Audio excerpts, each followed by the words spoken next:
자, 1교시 진행하도록 하겠습니다. 자, 우리 1교시에는 그 전시사업, 전시사업의 어떤 개념을 주로 좀 살펴봤죠. 그래서 어떤 그 특징이라든가 그런 것들 좀 살펴봤습니다. 그래서 관련된 용어들이라든가 살펴봤고, 이번 시간에는 역사에 대해서 좀 다뤄볼까 합니다. 간단하게 역사와 더불어서 유치 그 전시사업이 어떻게 유치가 되는지 그런 거 좀 한번 살펴보는 시간이 될 것 같습니다. 그래서 전시란 말은 이 전시 디스플레이 어떤 목적을 가지고 with special purpose라 그랬죠.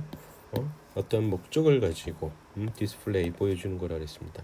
전시란 말 자체가 언제 처음 생겼는데 이집트 왕 때 이집트 왕 때 레마이오스가 알렉산드리아 궁전에 그림과 조각을 전시하기 시작했다라는 거죠. 처음으로 그림과 조각을 전시를 하기 시작을 했다. 그래서 전시란 말이 이때 처음으로 이제 좀 사용됐다. 그래서 기원전 285년이죠. 이때 이제 우리가 알 수 있습니다.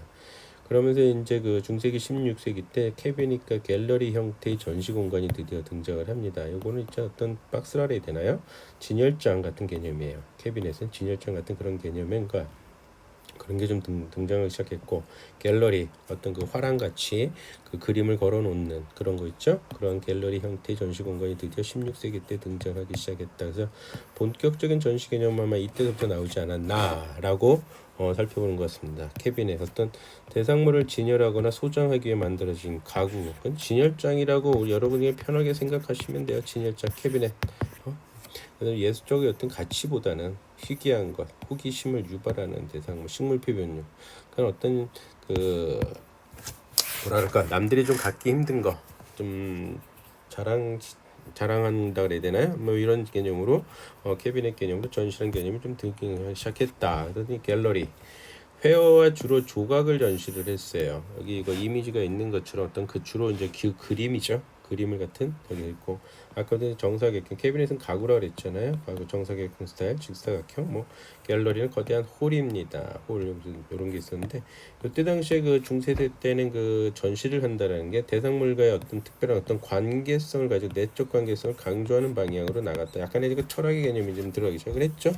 어찌됐건 간에 이런 식으로 전시를 한다. 그림과 조각을 전시를 한다. 독일이라든가 이런 식으로 이제 그 주제에 맞게도 또 전시를 했다. 뭐 이 정도까지만 우리가 알면 될 것 같고요. 그런 이미지대로 뭐 가운데 큰 그림 집어넣고 쫙 전시를 해서 사람들 모아놓고 이런저런 얘기도 하게 되고, 그쵸? 그림 자체가 복잡하지만은 나름대로 질서를 가운데 큰 그림 갖다 집어넣고 양쪽으로 저기 천정에도 달아놨었다 그런 것이 있습니다. 그래서 캐비넷과 갤러리는 한정적이죠. 특수계층만 어떤 즐겼다라고 보시면 될 것 같아요. 특수계층에서만. 그러나 이제 근대적 개념으로 오기 시작을 합니다. 그런 근대적 개념의 가장 키워드는 일반 공개, 퍼블릭화 됐다. 퍼블릭화 됐다라는 것을 우리가 알 수 있어요. 그리고 근대적 개념의 전시는 19세기 이때서부터 나오게 돼요. 박물관 건축이 그때부터 나온 거예요. 이때부터 박물관이라는, 그래서 전시가 일반적으로 공개됐다. 일반 사람들한테 그 박물관 개념이 이제 나오기 이때 나왔다라고 보시면 될 것 같아요. 19세기 중엽서부터 이제 국제박람회가 나오기 시작을 합니다. 이건 대중성으로 접근을 하는 거죠. 국제박람회 엑스포라고 생각하시면 될 것 같아요. 이런 국제박람회가 나오기 시작했고, 20세기 들어섰던 미학의 추구, 다음에 커뮤니케이션의 매체, 의사소통이라고 그랬지 않습니까? 의사소통, 어떤 인적 네트워크를 구성하기 위해서 이런 개념으로서 이제 전시가 본격적으로 나오기 시작했다라고 보시면 돼요.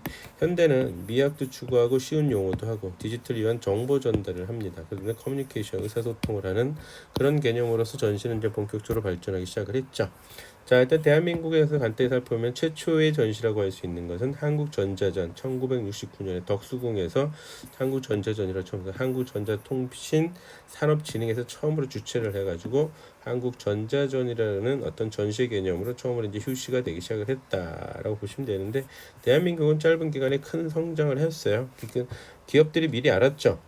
마케팅 수단에서 가장 중요한 툴로 활용할 수 있다라는 사실에서 우리는 이러한 것들이 많이 컸고, 다른 데서 하는 걸 가가지고 다른 나라들 전시회 하게 되면 그 전시회를 많이 참여, 제 고객들 중에서 보면 이런 전시회, 세계 전시를 일부러 찾아다녔어요. 옛날서부터. 소위 90년대 이때 왜 89년서부터 뭐가 있었죠? 여행, 이동의 자율.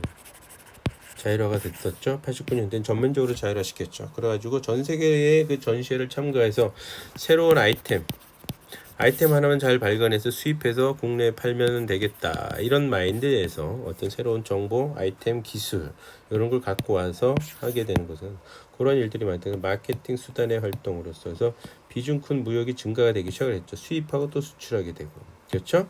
그러다가 이제 시설에 이제 관심을 갖게 됩니다. 전시를 우리가 해야 되겠다. 그래서 킨텍스 전시장에 중축하기 시작하죠. 킨텍스 근데 10만 8천. 와우, 되게 큰 거죠. 10만.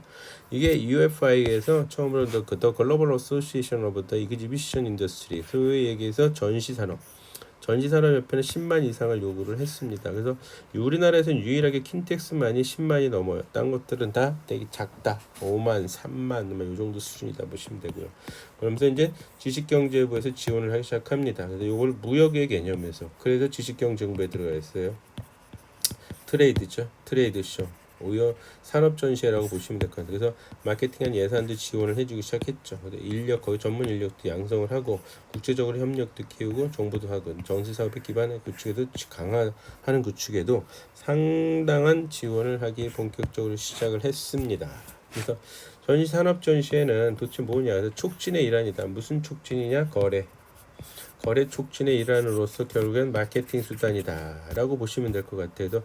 어떤 그 마케팅 수단으로서 촉진 수단으로서 전시에 갖는 비중과 중요성이 점점 커지고 있다고 정부에서는 체크를 하고 현대 사람들도 다 그렇게 생각을 하고 있습니다. 그래가지고 이 전시 산업은 마케팅 믹스의 봉화주는 통합적 마케팅 수단으로서의 기능을 강조하기 시작했다. 제가 그 인센티브 투어는 인센티브 트래블이라 그랬죠. 인센티브 투어는 무슨 기구라 그랬죠? 무슨 수단? 이건 일종의 경영 수단이라 그랬죠. 경영 도구. 일종의 직원들을 매니지먼트하는 경영의 도구로서 사용이 되었지만 이 전시 사업은 인센티브가 아니라 인센티브처럼 경영의 도구라 물론 하나의 것도 경영의 도구라고 할 수 있겠지만 마케팅 수단이었어요. 세일즈 목적이 세일즈입니다. 영업에 거기에 마케팅 수단으로서 전시 사업은 되었다라고 보시면 돼서 독일이 이 사업에 본격적으로 확 뛰어들었어요. 나중에 컨벤션 센터 할 때 좀 더 자세하게 말씀드릴 기회가 있겠지만 독일이라는 나라는 완전히 전시를 마케팅 믹스 전략의 일부로서 파악을 해가지고 아예 구성 요소를 포함을 시켰죠. 전시에 참가를. 그래서 전시의 참가 자체를 마케팅 믹스 프로그램 필수 구성 요소로서 마케팅은 상품을 갖다 전시할 수 있다라는 거죠. 상품을 전시. 곧 뭐냐면 교류를 촉진하는 하나의 수단으로서 봤다. 그래서 마케팅 믹스 우리가 보통 4P라 그러지 않습니까? 프로덕트, 프라이스, 플레이스, 프로모션. 프로모션이 사실 이제 그 세일즈의 가장 저건데 영향력을 가장 미치는 건데 대표적으로 그 전까지는 이걸 많이 사용했어요. 인적 판매와 광고를 많이 사용했죠. 그 다음에 세일즈 프로모션, 그다음에 퍼블릭 릴레이션, 뭐 어떤 관계라든가 고객들 간의 다이렉트 마케팅, TM, 다이렉트 그다음 온라인 마케팅 이런 식으로 들어갔지만 산업 전시에도 마찬가지로 촉진의 하나의 수단, 마케팅의 한 수단으로서 들어갔다라고 보시면 되는데 이젠 거꾸로 거기서 한 단계 더 발전되고 있어요. 전시회를 참가한다는 것 자체가 커뮤니케이션 믹스, 대중과 즉 고객과 뭐예요? 의사소통. 그것도 바로 그 자리에서 해결하기 때문에 쌍방향으로 바로 할 수 있다. 그런 거죠. 그 다음에 제품 믹스. 고객들의 이야기를 들을 수가 있어요. 고객의 소리를 갖다가 들을 수가 있다. 상담을 하다 보니까 그런 얘기들이 많이 들어오죠. 그래서 유통 경로의 믹스로서 트레이드 전시회가 단순히 트레이드 쇼만이 있는 게 아니라 뭡니까? 유통으로서 바로 그 자리에서 또 판매가 이루어지거든요. 그러니까 하나의 유통 판매로서 판매 유통 하나의 구조로서 하나의 그 채널로서 또 이용이 되고 있다라는 사실이고요. 그다음 당연히 가격은 그 자리에서도 내고가 되니까 그 자리에서도 가격 어떤 신용이라든가 할인 이런 것들을 바로 정리해 줄 수 있기 때문에 전시에 참가한다는 것 자체가 바로 뭐냐면 4P를 갖다 실현하고 4P 믹스를 갖다가 실현하고 있는 것 중에 하나다라고 인식을 하는 것이 현대적 기능이다라고 보시면 될 것 같습니다. 그렇죠? 자, 그래서 이게 통합적 마케팅 수단이기 때문에 전시에 참가하는 걸 갖다 많이들 동료들을 하기 시작했죠. 충분히 그러한 것들을 아는 나라들은 진작서부터. 그래서 제가 볼 때는 이러한 것을 진작서부터 알고 있던 나라들은 어디냐면은 독일과 일본이었다. 그래서 독일이나 일본이나 보게 되면 컨벤션 센터는 일반적으로 전시장이 같이 있거든요. 그 전시가 같이 어우러진 그런 것들 갖다 독일의 하노버라든가 일본의 그 동경이라든가 오사카 쪽에 보게 되면 전시장이 큰 것들이 참 많아요. 전시에 큰 건. 그러나 독보적인 존재는 역시 독일이었다라는 거 보면서 이 나라들은 역시 선진국들은 보통 그 80년대, 90년대, 2000년대 오기까지 그 리딩 국가들은 이 전시 사업부가 통합적 마케팅 하나의 수단으로서 진작 인식하고 많은 지원을 아끼지 않았다. 즉 전시 사업부는 기업의 수출 및 거래, 교류 촉진을 하게 되는 가장 중요한 마케팅 수단이다. 맨 처음에 그랬잖아요. 미국에 있는 옆에서도 왜 참가를 하느냐. 그러니까 1위가 인적 판매였고 다음에 2위가 뭐다? 전시였다는 거 기억나시죠? 전시가 그만큼 중요하다. 그래서 마케팅 수단의 가장 중요한 것으로선 전시 박람회가 상당히 중요하다라고 보시면 될 것 같고요. 이것 자체 전시 박람회가 죄송합니다. 고용 창출이라든가 당연하죠. 독일에서도 약 230만 명의 고용 창출의 효과가 나타났다. 이건 GDP의 1%나 되는 엄청난 거다. 그래서 소득 증대의 파급 효과가 큰 아주 큰 고부가가치 산업이다 라고 보시면 되겠죠. 그렇게 인지를 했다라는 사실입니다. 그리고 환경 친화적 고부가가치 지식 서비스업이다. 어떤 이거는 공장이 그런 개념이 아니라 그쵸. 디스플레이 고객들과 어떤 소위 참가 업체와 그리고 또한 방문객 관람객이죠. 방문객, 관람객, 그러면서 고객, 그 바이어 같은 다 동의를 하는데 이런 사람들이 서로 찾는 공통 분모를 찾아내는 어떤 지식을 활용하는 고부가가치 지식 서비스 산업이다라고 인지를 하기 시작했다는 거죠. 국가적으로도 당연히 전략적인 사업이 될 수밖에 없죠. 매연이라든가 이런 어떤 환경적인 요소도 별 신경 쓸 거 없고 무역을 갖다가 대한민국 같은 무역의 나라들은 무역에 있어서 이 교류를 갖다가 촉진을 시켜주는 수단이 되다 보니까 국가적으로 당연히 전략 산업이고 이명박 정권 때도 본격적으로 이 마이스 산업에 대해서 지원을 하겠다라고 공표한 적도 있고 그쵸? 그런 적이 있었다. 그만큼 전시 박람회는 무역에 있어 상당히 중요한 하나의 수단이다. 마케팅의 수단이다. 보시면 되죠. 이러다 보니까 전 세계적으로 특징이 생겼어요. 현대 트렌드. 점점 글로벌하는 경향에 맞춰서 국제화되고 대형화됐다. 어떤 그동안에는 지역적인 영향도 많이 컸어요. 어떤 특정한 사람들끼리만 모여서 하는 지역적인 영향도 컸지만은 국제화되고 대형화 점점 돼가고 있다라는 거죠. 이 대형화는 더군다나 이 M&A를 통해서 하게 됩니다. 그래서 아예 경쟁 업체를 없애버리거나 경쟁 업체를 그냥 날려버리는 거죠. 경쟁 업체를 슉 날려버립니다. 그렇게 하거나 아니면 경쟁을 약화시켜서 자세의 전시에는 오히려 대형화되고 시험 점유율을 당연히 높은 거죠. 경쟁 업체를 날린다라는 건 경쟁 업체를 슉 날려버린다라는 건 내가 시장 점유율이 당연히 올라간다는 거죠. 물론 당연히 그 뭐라 해야 되죠? 그걸 갖추고 있어야 된다는 거죠. 경쟁력을 갖추고 있는 상태면 이렇게 되겠죠. 그래서 이러한 것에서 점점 그 현대 트렌드는 국제화되고 대형화되고 그 대형화는 M&A를 통해서 많이 이루어지고 있고 그래서 경쟁 업체를 몰아내는 이러한 아주 경쟁력이 상당히 심한 거기가 되고 있다. 형태가 트렌드를 흘러가고 있다 보시면 되고요. 여기에 이제부터는 이제 IT 기술을 활용하기 시작을 했습니다. 그래서 전시회 운영의 효율성을 점점 증대시키고 있다. 그 자리에서 바로 선적까지 그 단순히 상담에서만 끝나는 게 아니라 그때 저기 계약 체결까지 전부 다 하게 되고 이러한 것들 전부 다 IT 기술을 접목시켜서 그 자리에서 모든 일이 쉽게 카드를 갖다 바로 그 자리에서 결제도 이루어지게 할 수 있는 이런 것이 됐다. 그래서 이 IT 기술이 접목되면서부터 점점 제품의 질이지만 기술 경영의 장이 되고 있고 종합적으로 어뮤즈먼트의 장으로서 자리매김을 하고 있는 것이 전시산업이 되어가고 있다라고 보시면 될 것 같아요. 다음은 전시산업의 구성 요소입니다. 아까 제가 그랬잖아요. 전 참가업체와 참관자. 이 참가업체 참관자, 이 참관자는 뭐예요? 구매자라 그랬죠? 바이어.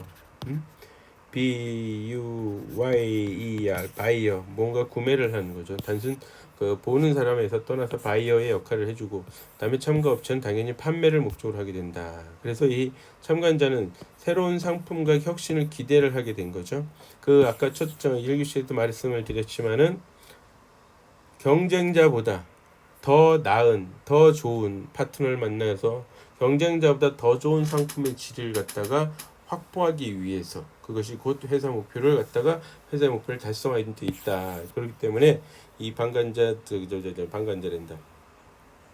바이어인 구매자 참관자는 새로운 상품과 혁신을 항상 기대하고 참가를 합니다. 여기에. 그리고 새롭고 다른 기술들을 내가 몰랐던 그런 기술들도 있기를 기대하는 거죠. 그래서 본인들의 삶을 편안하고 아주 윤택하게 하는 방법을 배우고자, 그러니까 정보 습득도 상당히 가다. 꼭 물건을 그때 원하는 제품을 구하지 못하더라도 그 흐름을 읽고 앞으로는 어떤 게 좋겠구나 이런 걸 갖다가 다 알게 되는 정보 습득, 그죠? 학습의 효과를 누리고자 했죠. 그 다음에 이제 판매자는 상품을 이제 디스플레이 시연하죠. 보여주죠.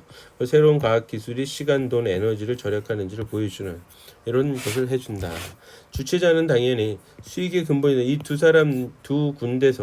두 곳에서 참관자와 참가 업체가 공통 부모를 우리가 찾아주고, 그렇게 되면 많은 사람들이 참가하게 되고 많은 사람들이 참관하게 되고 하다 보면 당연히 수익이, 이 다시 한번 좀 말씀드리지만 전시사업부는 그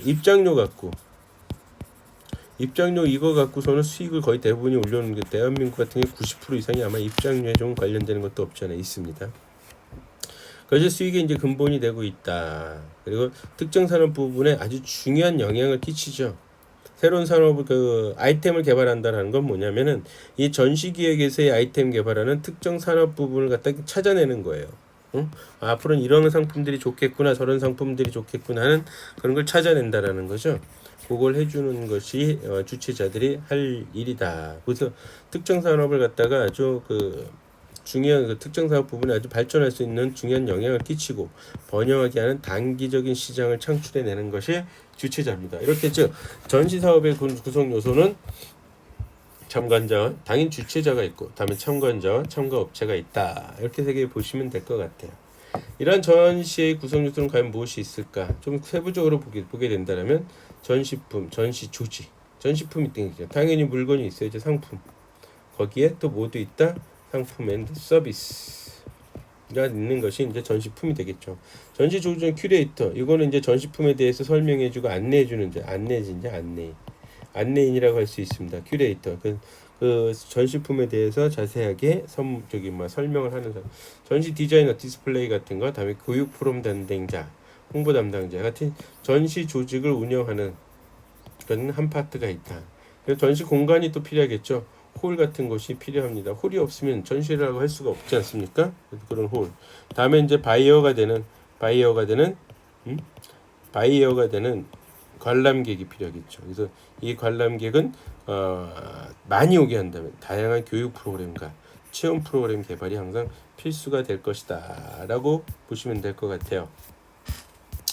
자, 그러면 가장 성공적인 전시는 뭐냐? 아까도 이제 반복되는 얘기 중에 하나일 겁니다. 가장 주최자가 보여준 과학기술과 시장의 전체적인 지시, 그리고 모든 관련돼서 고객, 슬품사, 주최자를 통합하는 겁니다.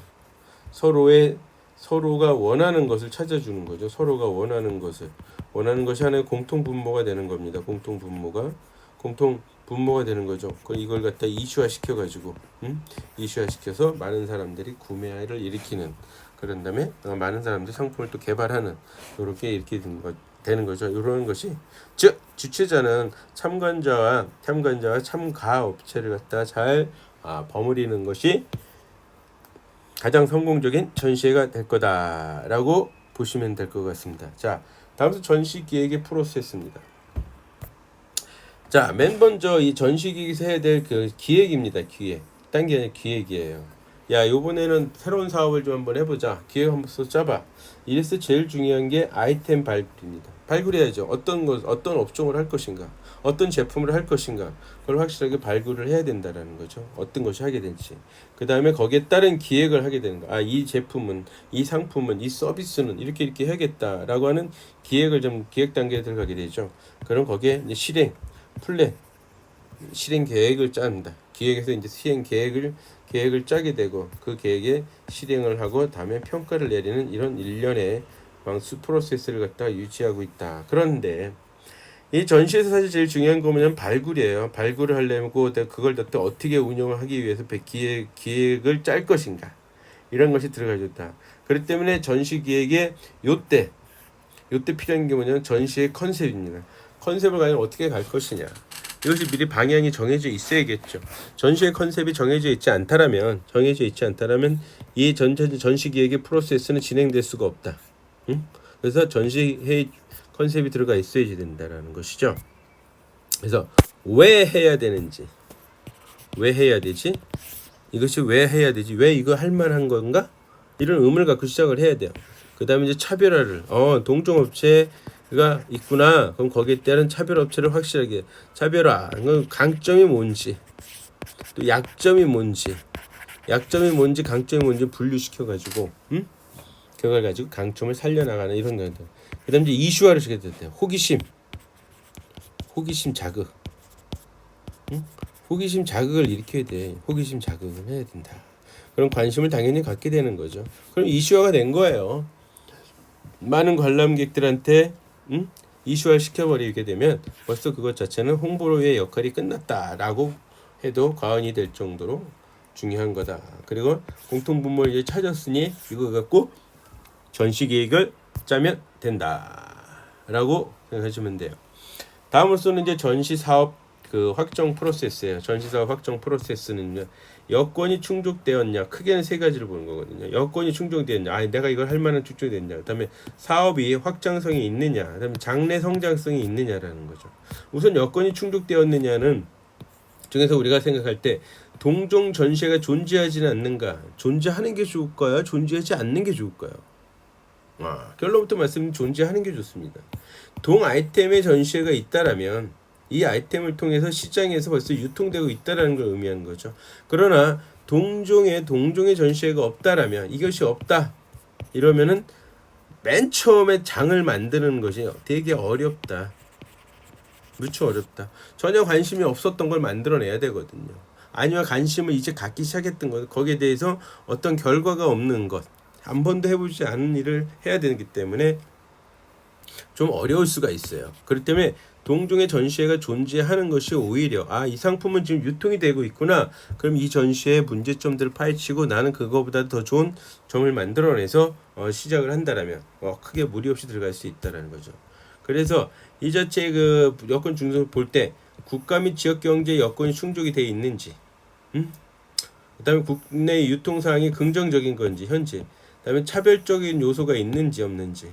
순수익 예산은 어떻게 되는 건지를 파헤쳐 가지고 전시의 개최 가능을 갖다 판단을 해야 된다. 그래서 산업 확정을 통하는 거 확장. 사업의 다각화를 통해서 이것이 더 발전할 수 있느냐. 발전할 수 있는 무언가가 있는지를 같이 파헤쳐야 된다. 그다음에 저렴의 파급 효과가 있는 걸로 돼야 되겠죠. 파급 효과가. 그리고 이종 산업과의 융합 가능성도 가능해야 돼요. 자기 혼자의 독단적이다. 이거는 안 된다.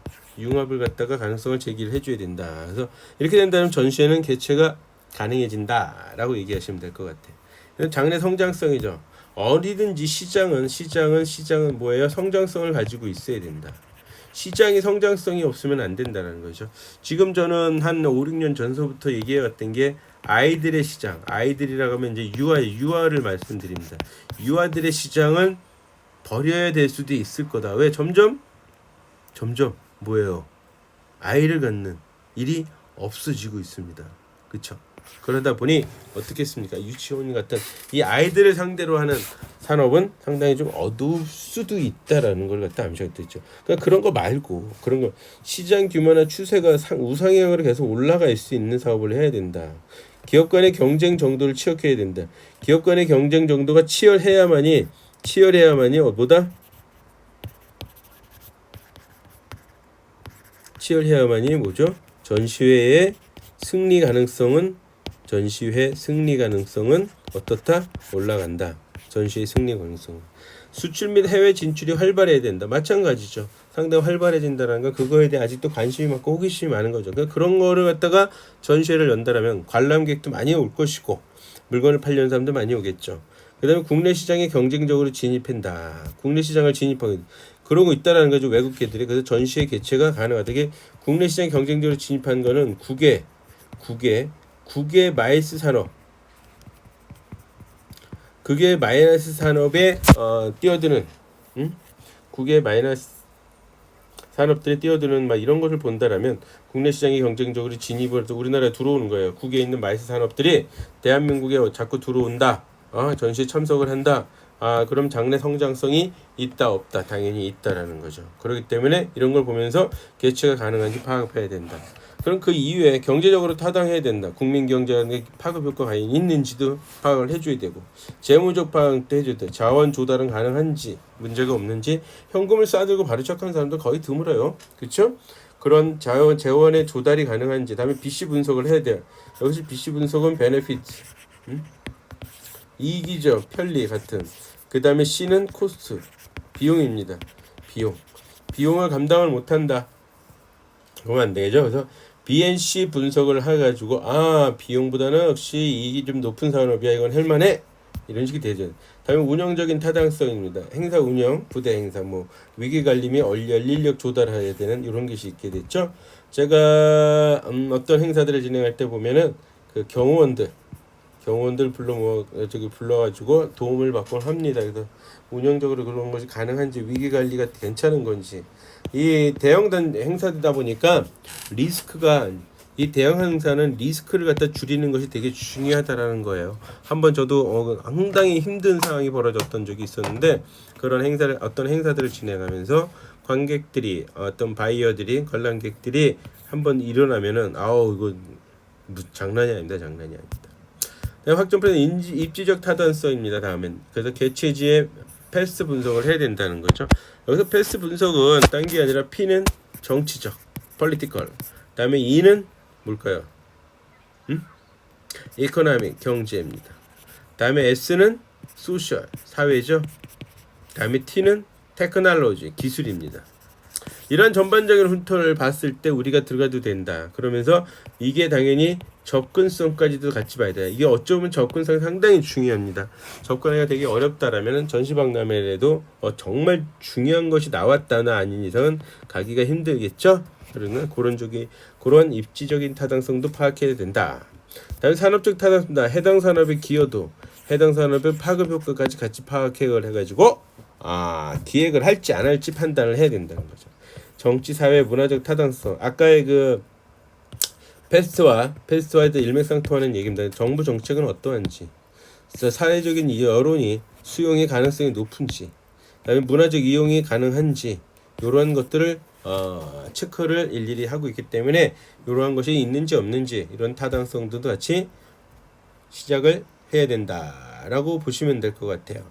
자, 전시회를 운영하기 위해선 중요한 게 뭐냐면 이제는 지금까지는 뭘 했습니까? 기획을 한 거죠.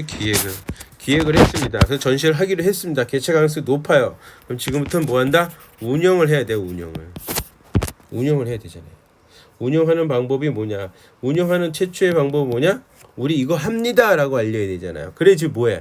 참가업체와 참관업체를 늘려야 되죠. 올려야 되죠. 작년보다도. 그렇죠. 그런데 이런 사람들을 대상으로 우리는 뭘 해야 돼요? 또 홍보를 해야 돼요. 그렇잖아요. 이런 사람들 대상으로 찾아오는 사람들 대상으로 잠재적으로 찾아올 사람들 대상으로 우리는 광고를 해야 된다. 그래서 행사 성격, 참관 대상, 그리고 연령별, 그리고 성별에 따라 광고 기획이라든가 광고 내용은 분명히 다르게 해줘야 된다. 광고의 방법이나 광고의 내용을 다르게 기획을 해줘야만이 된다라고 보시면 될 것 같습니다. 그래서 광고 기획으로서는 이제 쌍방향 광고들이 있는데 잠시 쉬었다 하도록 하겠습니다.